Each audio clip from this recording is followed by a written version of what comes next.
How the fuck's it going, everyone? Back today with another video. Hope yous are doing well. Thought I would come back with something slightly different today. I swear I say that every single video, but I'm trying to keep things interesting and sort of unique over here. I thought I would do a few soundtracks for you guys today, and by do I don't mean play nor perform, because that would be a travesty. Nobody would want to watch that. I would make you want to stick pencils in your ears. But first of all, hopefully the camera looks alright. I had a legendary battle trying to get this to kind of line up, so if I'm like sideways for this entire fucking thing, I do apologise. Your boy's production value is non-existent over here. But yeah, I've picked out a few of my favourite soundtracks from my record collection. It's not really something I buy an awful lot of, mainly just my favourite kind of video games or films, because it's not something I listen to a lot. It's more for like nostalgia, background listen if I want to kind of sew my jacket or, you know, do something where I'm not really paying too much attention to the music. But this stuff tends to make me want to go back and play these games or watch these films once again. I have done many times with these particular things. But yeah, hope you enjoy this. Let me know what you guys think. What are some of your favourite soundtracks? There are hundreds out there, and loads of iconic ones that I will not be showing here. There's nothing super obvious in here. So yeah, I've got a lot to show here. So without further ado, in fact, I'll show you what's going on in the background first of all before I start. I've shown this one a ton before. This is a Downfall of Nur out of Argentina with their, I'm not sure how many albums in this was, but yeah, their 2015 full-length album entitled Umbras de Barbagia, or something to that effect. This is really kind of atmospheric black metal, basically. It's quite raw, but very, very intense on that kind of emotion. There's rain noise on this, which I think fits the music perfectly. Super gloomy, really screechy, high-pitched vocals. Few different instruments here and there that you would not normally hear in black metal, which works perfectly. There's like a sort of pipe or something going on, like some sort of woodwind sounding instrument going on that you will hear. Lots of acoustics. Very, very pretty. Very, very good. Spitting all over already. But yeah, Downfall of Nur. Umbras de Barbagia. And let's kick things off, shall we? So the first thing I'm going to be showing here is this gigantic Elden Ring soundtrack box set. So, I don't think I've shown this on camera before, and there is a lot to unpack here. So I thought I would start with this, and then I could decide if this video is going to be like an hour long and I have to kind of break it up. But yeah, it's like a sort of drawer, sort of cardboard box sort of deal. Very, very cool. Limited to 6,999 copies. I got 6,599, which is kind of a cool number to be getting. So yeah, as I say, slide this out as I talk a bit about what's going on here.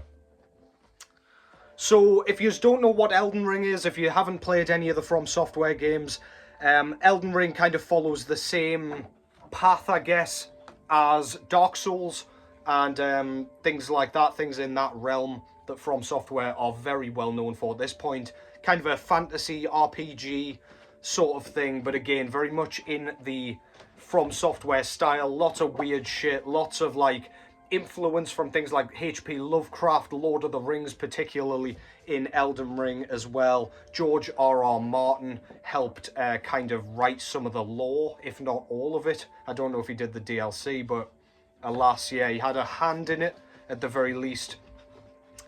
Very difficult games, notoriously, but yeah, starting with Dark Souls, I got to Elden Ring and I was already in love with that entire like series and style of games. So Elden Ring really, really scratched that same itch. But yeah, a bit about what's going on in here. So I get a certificate of authenticity here with the hand numbered kind of limitation there, which is very nice. And a super nice art card. Very, very cool. Kind of sat at the grace with an Erd tree in the background. Stunning, stunning stuff. This is Melina, I believe her name is. I'm going to have to try and remember all the characters' names now as I'm going through. But yeah, she is your maiden, who gives you Torrent the horse, if you are not familiar. But yeah, really, really cool. Love the bordering and everything. It's very kind of fantastical, I suppose. So, disc 1 here. So each kind of record is like a double LP. I think there are 8 discs in this thing. There are like over 100 bosses in the kind of base Elden Ring game. Lots of like optional bosses, lots of mini bosses, lots of things that you find in like, you know, like the catacombs and things like that. And like the tunnels and all that good stuff. There's bosses to fight everywhere. So needless to say, there's lots of boss music as well. This has a lot of the kind of early game stuff on, so you've got everything from like your opening in Limgrave all the way to Volcano Manor on this one. But yeah, the music itself's like really ambient, sort of fantasy sort of music. It's not going to kind of I don't know, it's not super invigorating and or anything like that. It's more kind of emotive and I don't know, it just evokes feeling while you're fighting a lot of these bosses, and that gives these games such a unique flavour.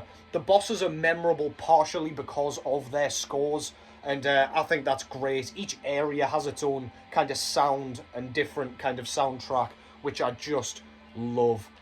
Yeah, on the front cover here we've got basically one of the characters, one of the Tarnished, I guess, with one of the armor sets. I can't remember what that one's called, but yeah, very cool regardless, with the sword and shield and everything. We've got the track listing on the back with who wrote it and how long each track is as well, which is a nice touch. On the inside here we get which sort of tracks are on which discs, which is also really nice. You don't get lyrics, it's all instrumental and all kind of orchestral. And this disc is like a sort of almost like a transparent silver vinyl, which is really unique. Very, very cool. Simple center labels there. But yeah, the presentation on this thing is utterly stunning. It's got to be said. So yeah, that's the first one. Disc 2, or record 2, I suppose, is this one. So on the front here we've got, I cannot remember that guy's name, but whoever this guy is, he's been corrupted by madness and the flames of madness, as you can see. I love the look of like the madness flame and the madness effect, and I think it's a really cool, like, I don't know, like affliction that you can get in this game. Like usually it's poison and stuff like that. We do have like scarlet rot in this, which is cool, but madness is my favorite. You get, when the bar kind of fully fills up, you've got like madness flame coming out your eyeballs and your head's burning, and it's so badass. You can almost feel your character's pain when he or she is afflicted with it. It's really, really cool, and you can kind of see that. It's badass, this. Yeah, I'm hoping that name will come to my mind because I spent so long fighting that first guy. Anyways, like a corrupted knight.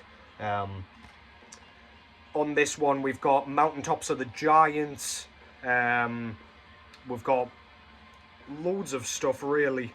Lots of the extra stuff, so like Falling Star Beast, for example, which is like it's like a cross between a bull, a stag beetle, and like a, I don't know, it's got like a spiky tail that it just kind of whips you with, but it's got like gravity sort of attacks and things like that. It's very, very cool. And my description of that was spot on, but probably quite hard to imagine, I would have thought. But yeah, same layout with the track listing and everything. Trying to think if there's any like main... There aren't any main bosses on here, really. You do have to fight the Red Wolf of Radagon to get to, what's it called? See, this is it. All the names are so goddamn similar. I think she's the third main game boss in Raya Lucaria. Renala. I think Renala is correct. Correct me if I'm wrong, of course. I'm trying to do this off the cuff. But yeah, exactly the same layout, but we've got the Madness Flame in there. Very, very cool. Or Matness Flame, if you will.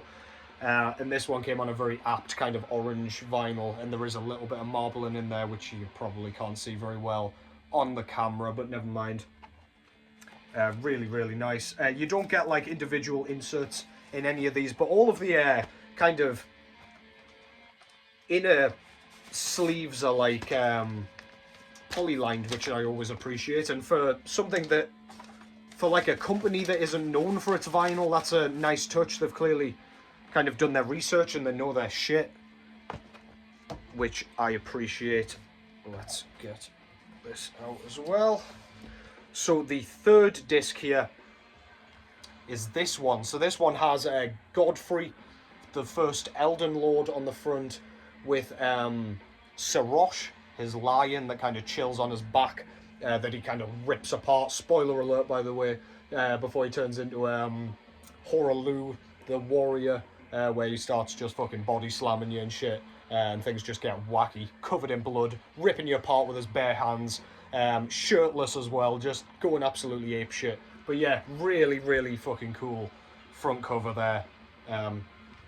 I do have like the Steelbook edition of the game, which has this on the front as well, and it looks awesome, man. On the back here, we've got exactly the same. We've got the track listing here. We've got Margaret, the Fellowman, the first boss on this one. Lich Dragon Fortisax, which is kind of like it's a story boss for sure, but it's part of a quest, so it is missable. It's optional. We've got Morgoth, the Omen King, on this one, which is basically Margaret with a few different kind of attacks. Still don't love that fight. I don't really understand why it's exactly the goddamn same.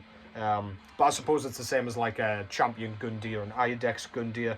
My god, this fucking video is getting nerdy on yous here. We've got Moog, Lord of Blood on this, and Godric the Grafted as well. So yeah, quite a few of the kind of bigger, better known bosses on this one. And we've got the flowing Sarosh hair through this one with, again, the track listing for each side. The disc itself comes on this quite bizarre, almost milky looking yellow vinyl. Piss yellow. Yeah, I do like it though. Very, very cool. Kind of fits the sort of golden armor on the front. On Godfrey, but yeah, really, really cool. That's the third one. Try not to talk too much about this because I'm aware I'm already over 10 minutes in and I'm not even out of the first goddamn thing yet. So yeah, the last record in here and the last thing in this box is the fourth disc, and this has the Godskin Apostle on the front. A fight that I really love. I love fighting the Godskin Apostles when it's like one-on-one. The Godskin Duel is... I mean, I've gotten better at it, so I can beat it now, but, I mean, fuck me, that's a cheap boss fight, if ever I've seen one. They tried to do an Ornstein and Small thing, but the attacks just do not counterbalance each other. They're very, very... I don't know, they don't give you a second to heal or anything, which is total garbage, but... I don't know. I've learned to like it a bit more now that I've gotten better at it. Maybe it was just because I was dog shit at the game, but yeah. Godskin Apostle has like a, well, I'm assuming the skin of a god kind of on his clothes and things. I think that's what this is all meant to be. It's all skin, which looks gross, but a very cool concept. On the back, we've got the track listing. We've got the God-Devouring Serpent, Rykard on here. Melania, Blade of Mikola, I've heard that so many times. I died to her probably over 200 times the first time I fought her. Starscourge Radahn, Beast Clergyman, Placidusax, Godfrey. Yeah, we've got lots of good shit. It was Renala, by the way. By some miracle, I got that right. Fire Giant. Yeah, lots of, again, big, menacing bosses. On this one, again, all of the tracks and everything and what's where. I believe that is the Godskin Apostle arena where you fight him in Caelid, if I'm not mistaken. Very, very cool. and this is like a smoky coloured vinyl. You can't see it very well on the camera. It's quite dark. It looks kind of black, but it's kind of bronzy with a bit of black kind of effect in there. You can kind of see it. You get the kind of idea, I suppose. But yeah, this Elden Ring box set is absolutely astonishing. It's, to be honest, like, there was lots of hyperbole thrown around when Elden Ring came out. Like, this is the best From Software game of all time. And whilst I don't quite think it is, because I love Bloodborne, and I make that no secret, I think this is right up there with their best work for sure. Especially after that DLC came out, which I still haven't managed to beat, which kind of makes me love it more. There's just like an air of mystery about it, because your boy has still not gotten good enough to beat it. But yeah, that's the Elden Ring box set. I don't suppose too many people have shown that on here, mainly because it's a big bulky ass thing and it's quite easy to drop on your foot, which would shatter it into 1,000 pieces, by the way. Your foot would be absolute mince. But yeah, next up anyway, speak of the devil, this is Dark Souls, the Dark Souls soundtrack. The first game from 2011 originally. This is, well, yeah, the soundtracks are the same. They did remaster it, but yeah. There is something about the Dark Souls soundtrack that just has sheer nostalgia for me. It was the first Souls game that I played, and just the medieval feel of the kind of ambient music on this, and the kind of orchestral, like, it's almost like choir-like. It's very epic and, like, I don't know, grandiose and almost regal, I would argue. Like, there's something prideful about it, something, I don't know, it's just super passionate. It gets you right into those boss fights. And yeah, there's still like a real retro feel to the soundtrack though, and to the game for that matter. I don't know, it's just got like a dragon lair type thing. It's killing dragons, killing beasts, killing giant war pigs and gargoyles and you name it. Just so much badass stuff. This Dark Souls 1 is my favourite Dark Souls game for sure. Again, probably partially due to the fact that I played it first. But the soundtrack is stunning. It's another one that makes me want to go back to it. Just sheer nostalgia. My favourite bosses in this game, oh man, there's so many. Ornstein and Smough, of course, that I just mentioned there. Their soundtrack's quite, it's like harpsichord, which is really cool. It's just, I don't know, it's got that kind of vampire castle sort of vibe to it, but because of the like light area and like it's very castle-like, I don't know, it's more of a medieval sort of vibe, I guess.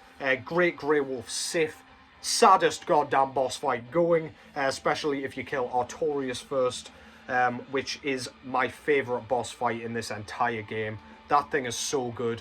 Closely followed by Manus, Father of the Abyss, which is the final boss of the game, and indeed this soundtrack.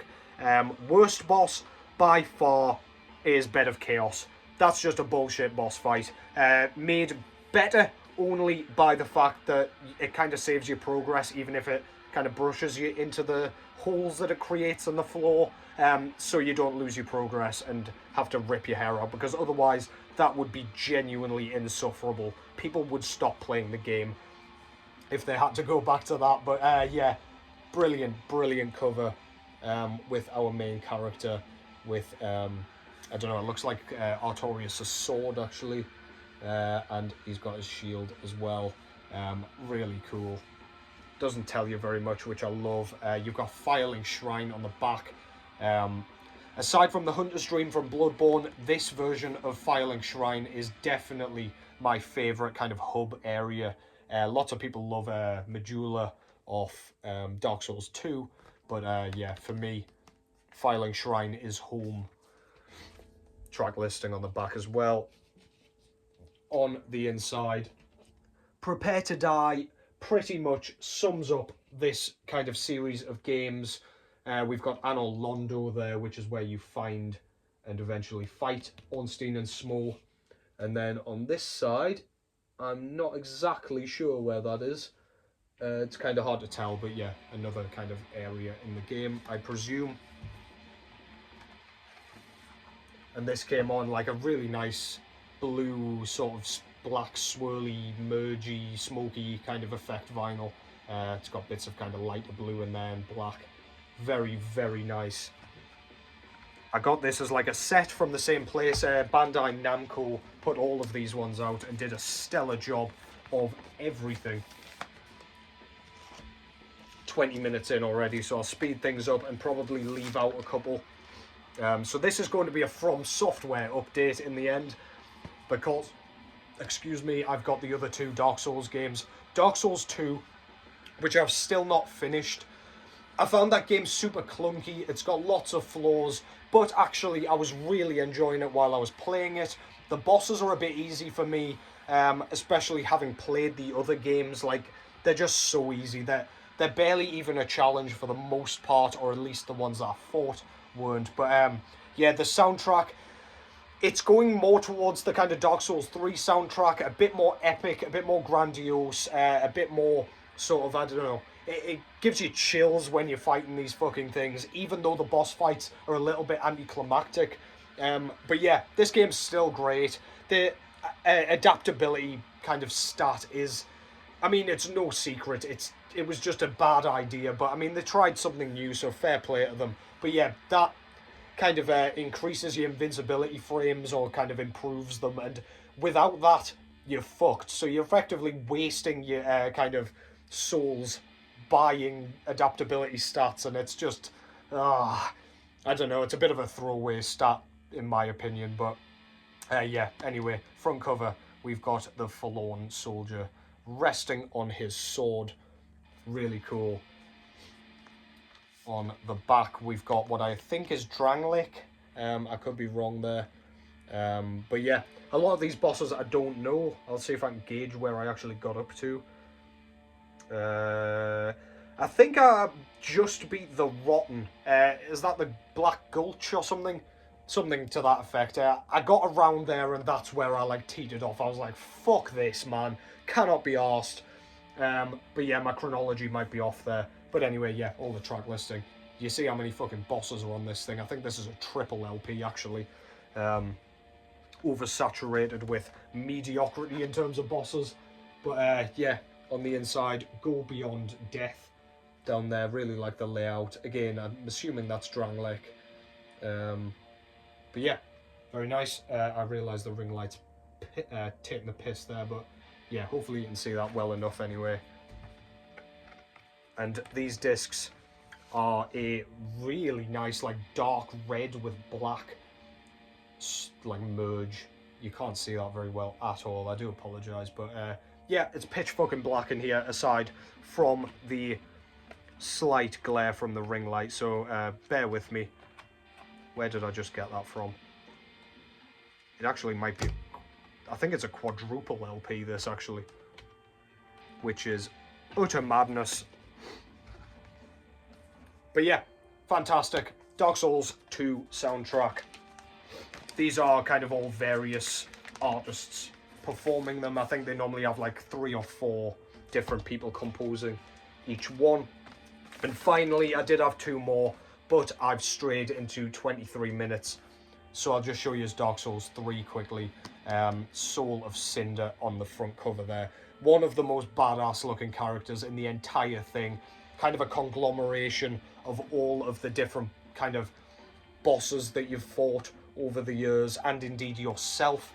It kind of fights like you, but yeah, it's got a lot of Gwyn going through it as well, with the like piano sort of section going on, which is super iconic. I've neglected to mention that the final boss in Dark Souls 1, like the main game, there's like a really iconic piano bit. It's like, they call it the plin plin plon. It's like very twinkling, very pretty, but like really emotive.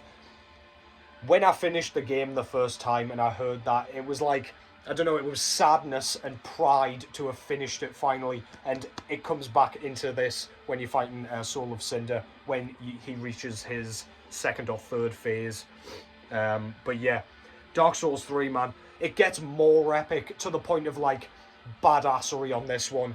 Probably my favourite Souls soundtrack in general. I prefer it to the Elden Ring one. I prefer it to the Dark Souls 2 and like the first game as well. It rivals Bloodborne, but I don't think it quite captures the same atmosphere. But yeah, again, orchestral, choirs, it just makes the hairs on the back of your neck stand when you're fighting every single boss on here. Favourite tracks on here, Yom the Giant. Despite that not being the best fight, it's a gimmick fight. That soundtrack is stunning. What else?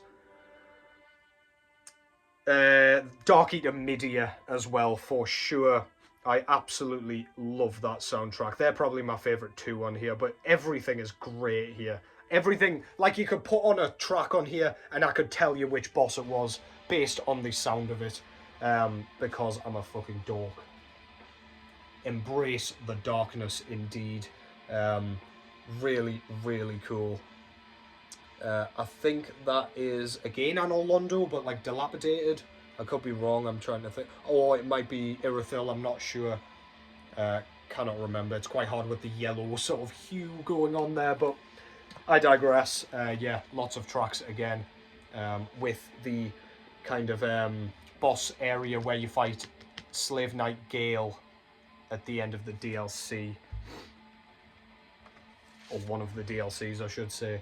Very nice gold vinyl with a bit of black kind of splatter there. Really, really cool. Yeah, I do apologise. This wasn't meant to be like From Software only. Probably should have like, I don't know, mixed my records up a little bit just so I could show something a bit different. But the presentation on all those is stunning. The discs are all cool. And I love talking about those games. Hope you enjoyed that. Something very different. I don't talk about games over here. That's not what I do. But when we're talking about the music, we've got to talk about the fights as well. Slightly. Alas, I've pushed the 30-minute mark. I do apologise. So yeah, that concludes that for this video. I've got a couple of soundtracks that I didn't kind of pull out as well. So I'll do a part 2 to this with a few different sort of soundtracks and vibes and things. But yeah. Thank you very much, as always, for watching. Thank you for sticking by me despite my rapid output recently. Take care, as always. Nearly at the weekend, motherfuckers. And I will catch yous in the next one.